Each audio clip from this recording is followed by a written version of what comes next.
Hey everybody, it's time for our 2:30 Friday afternoon reading, and today's book is The Heroines of History, The Heroines of the American Revolution. These are America's founding mothers. All right. So I had to do it that way because otherwise everything's backwards. So I thought you guys it's easier to read that way. So let's see. I'm going to read a little bit about the American Revolution. There's an introduction, which I'm going to read. And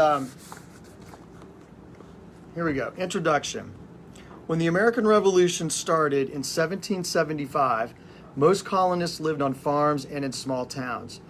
White women spent most of their time at home. Their daughters had to work hard because things we buy at the store were made at home. They helped their mothers to spin and weave cloth and sew clothes. They made soap for washing, churned butter, and cooked every meal. They fed the chickens and the pigs. They worked in the garden to raise vegetables and herbs. Women were valued for their work, not for their intelligence. Some boys went to school, but most girls had to stay home. Girls rarely learned to read and write. When a girl grew up, she was free to marry whomever she wanted, but if she chose the wrong man, she was probably stuck for life. If her husband treated her badly, she couldn't do anything about it. And if that were not bad enough, her husband controlled all her property. He could take her land, clothes, and jewelry and give them away. There was little a wife could do to stop him. Children were important in colonial households. Women usually had a baby every 2 years.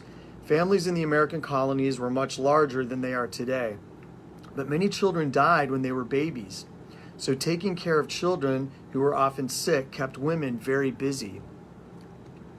Before the American Revolution, women could not vote or hold office. They listened while their husbands talked about why they were mad at King George III, actually. Many housewives agreed that they should not have to pay high taxes. They agreed with their husbands that it wasn't fair that they had no representatives in Parliament. They were angry when forced to feed and house British soldiers. Hang on a second. All right. The first of the American Revolution battles took place on the road between Lexington and Concord. Afterwards, the British marched away to Boston. George Washington and his army surrounded them. Eventually, the Americans forced the British to leave Boston and flee to Canada. But shortly after the Declaration of Independence was signed in 1776, the British came back and took New York City.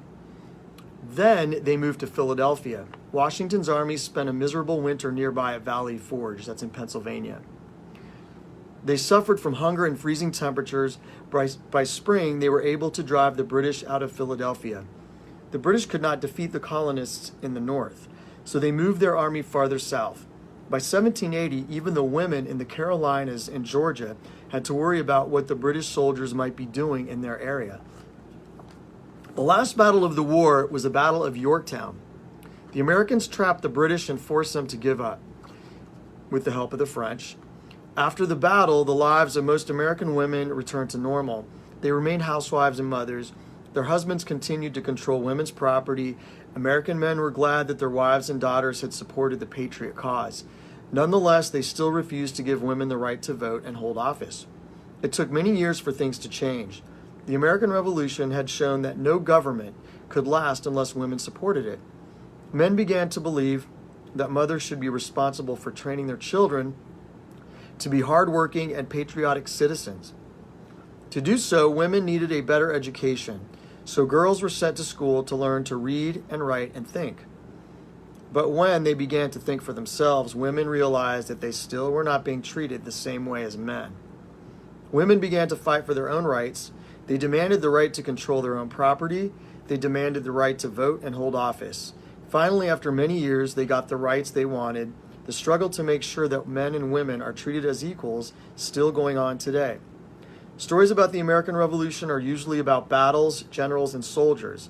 Most women were not soldiers and did not fight in battles, but they did contribute to the struggle for American freedom. This book about revolutionary heroines is an important reminder to young people that women's patriotism and bravery helped to win American independence. And that introduction is written by Sylvia Hoffert, PhD, professor of history at the University of North Carolina in Chapel Hill. So the American Revolution, that's when we broke away from England, and that started in 1775 or 6, and then lasted till 1781 when the British general surrendered to the American forces. So this is what the American colonies were back in the colonial times. And colonial times were before we became the United States. So we were colonies of Great Britain. Life was very different back then. So the first woman we're going to read about is Abigail Adams. Now these are drawings, these are not photographs, and they didn't have cameras back then. So let's see, Abigail Adams was a lover of liberty and a great writer of letters. So Abigail Adams was the wife of John Adams, the second president of the United States. Women in the 1770s were not supposed to be concerned about politics. Abigail Adams talked and wrote about politics with insight. She was one of the earliest supporters of independence for the colonies. Her ideas influenced the founding fathers. All right, she championed for equal rights for women. The light summer wind ruffled her writing paper as Abigail Adams picked up her quill pen and wrote, "My dearest friend," so began the many letters Abigail wrote to her husband, John Adams, a lawyer who became America's second president. Spanning 50 years, their letters paint a vivid picture of one of the most successful marriages in American history. Abigail Smith was 14 when she first met John Adams. Though it wasn't love at first sight, John was impressed with Abigail's mind. Often ill as a child, Abigail had educated herself on her father's library. Reading Shakespeare, Milton, Pope, and other classics, she taught herself French and tried to learn Latin. Her parents encouraged all this learning, even though it was unusual for a young woman of her day. She and John began exchanging love letters, and after several years of courtship, they married on October 25th, 1764. For more than 10 years of their married life, Abigail stayed at their farm in Massachusetts while John lived in Philadelphia, serving in the Continental Congress and helping direct the American Revolutionary War. Keep in mind, Washington, D.C. was not even a thought, did not exist. So the capital at this time bounced between Philadelphia and New York. She was proud of how she managed their farm during the war. She wrote her friend Mercy Warren, "I hope in time to have the reputation of being as good a farmeress as my partner has of being a good statesman." John Adams was proud of his wife. He was also relieved his family of 5 children was well maintained throughout the difficult war. Few women were involved in politics in the 1700s. Abigail, though, was a trusted and shrewd advisor to her politician husband. She helped to shape his ideas, just as he helped to shape the country's ideas about freedom. Her influence with him was so great that some rival politicians eventually nicknamed Abigail Mrs. President. 2 centuries later, the same term is still used for strong-minded first ladies. Abigail supported the earliest efforts to gain freedom from England. Although creating a revolution was a daring idea, Abigail encouraged John to support it. Other leaders embraced this idea, and it grew. Abigail had another radical idea which was far ahead of her time. This was that women should have equality. She wrote to John at the Continental Congress, and this is what she wrote. "I long to hear that you have declared an independency. In the new code of laws, which I suppose it will be necessary for you to make, I desire you would remember the ladies and be more generous and favorable to them than your ancestors. Do not put such unlimited powers into the hands of the husbands. Remember, all women would be tyrants if they could. All men would be tyrants if they could. If particular care and attention is not paid to the ladies, we are determined to foment a rebellion and will not hold ourselves bound by any laws in which we have no voice or representation." During the American Revolutionary War, her many letters were lively and full of the details of everyday life. She wrote to her husband, her friends, and many who were involved in the Revolution. She wrote of how her small town of Braintree was overrun with refugees from Boston, of the urgent need the women of her community had for sewing pins, and of the saltpeter women who were making in their homes to be used in gunpowder for the Patriot Army. In her letters, Abigail spoke her mind as well. On the issue of slavery, she wrote, "As for the passion for liberty among the men from Virginia, how strong can it be since they have been accustomed to deprive their fellow creatures of theirs?" And she's talking about the slaves in the South. In another letter to John, weeks before he was inaugurated as president, she wrote that a neighbor was upset with her because she had sent a young black servant to evening school. "The boy is a free man as much as any of the young men, and merely because his face is black is he to be denied instruction? How is he to be qualified to procure a livelihood? I have not thought it any disgrace to myself to take him into my parlor and teach him both to read and write." Lover of liberty and great writer of letters, Abigail did all she could to guide her young country toward freedom. She fought for freedom from England, freedom from slavery, and freedom from the inequality women suffered in her lifetime. Abigail would be proud to see how these freedoms have developed in the country she helped to found. And there's something here about letters in colonial times. Letters in the 1700s were written on paper, folded and sealed with wax without envelopes. Paper was too expensive to use for envelopes. Addresses were simple, often just the name of a town without a street address. In colonial days, the person receiving a letter paid the postage. So that's pretty different than what we do today. Let's see. I think we have time for one more. So they know a lot about Abigail and John Adams' life because of all these letters that they wrote to each other. In fact, they know more about this couple than most of the other couples during this time period because of these letters that they wrote back and forth to each other. Let's see, I think we'll read, I think we got time for, we'll read one more. So we are going to read about Hannah Arnett. She's the patriot wife who would not be quiet.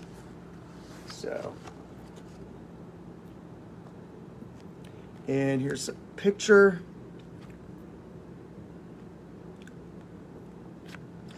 And the caption on the picture says, "Have you made your decision, gentlemen?" Let's see if they have. All right. Hannah flung the newspaper down. Wait, let me back up. There's a section up here by the flag. I'll read that first. By early winter of 1776, General Washington's army had lost a series of battles to the British. At the end of August, the Patriot Army was driven off Long Island.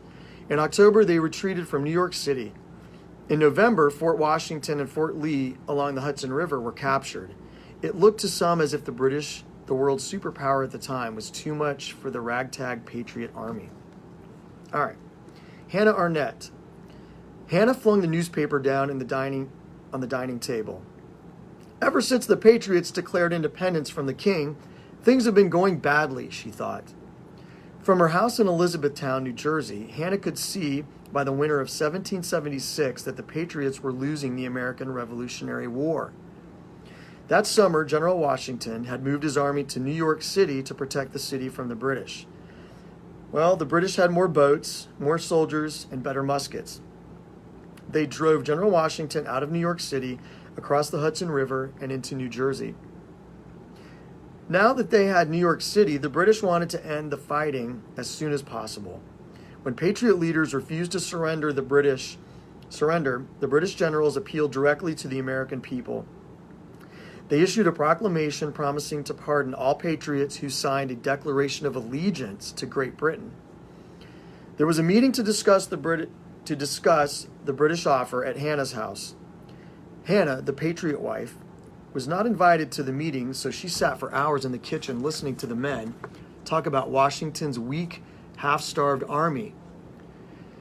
"You have to admit Washington's army cannot hold out much longer," she heard one man saying. "I agree," said another. "I have to think about my future and what is best for my family." Finally, Hannah put her cross-stitching down. She decided it was time to speak. She walked into the parlor, and looking straight at them, she took a deep breath and said, "Have you made your decision, gentlemen? I stand before you to know, have you chosen the part of men or traitors? If America should win in the conflict after you have thrown yourself on British clemency, where will you be then? God is on our side, and every volley of our muskets is an echo of his voice. We are poor, weak, and few, but God is fighting for us. We entered into this struggle with pure hearts and prayerful lips. We had counted the cost and were willing to pay the price. And now, because for a time the day is going against us, you would give up and sneak back to kiss the feet that have trampled upon us? You call yourselves men? Oh, shame upon you, cowards. She went on, and even threatening to leave her husband if these patriots took the British offer.